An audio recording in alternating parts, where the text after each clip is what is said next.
Je m'appelle Yannick Vandenbusch, j'ai 48 ans et je travaille à Eurotunnel depuis 1992. Salut Hervé.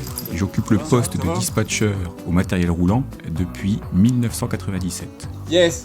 Can you hear me properly? Le dispatcher reçoit les appels des conducteurs sur les trains, des chefs de train, de centres de contrôle ferroviaires ou routiers. D'accord, oui. Et puis ce n'est pas gênant pour toi pour la marche parce que tu as la boucle des portes.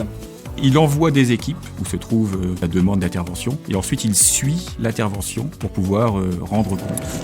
Ah, salut Laurent, ça va bien? Oui, ça va et toi Yannick? Donc t'as un problème de porte alors? Voilà, c'est ça. Pour être un bon dispatcher, il faut avoir des compétences techniques et aussi une bonne dose d'imagination pour pouvoir traduire le ressenti d'un conducteur ou d'un chef de train en une solution technique.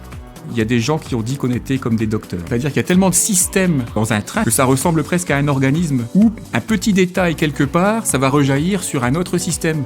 Donc c'est sûr qu'il faut avoir une idée précise de ce que c'est qu'un train pour pouvoir réagir. L'idée, à Eurotunnel on appelle ça de l'excellence, c'est que le client il arrive, il monte dans son train à l'heure qu'on lui a dit, il traverse et il repart et que ce soit une formalité sans accroc.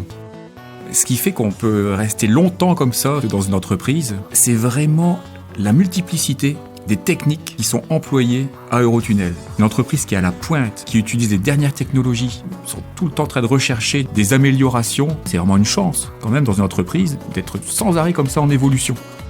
Je suis fier d'aller à Eurotunnel quand j'arrive, mais j'aime bien être fier quand je repars aussi. Parce que je me dis que pendant mon poste, j'ai apporté un soutien à mes collègues dans leur activité. En repartant, je suis fier de ce que j'ai fait. The situation is under control.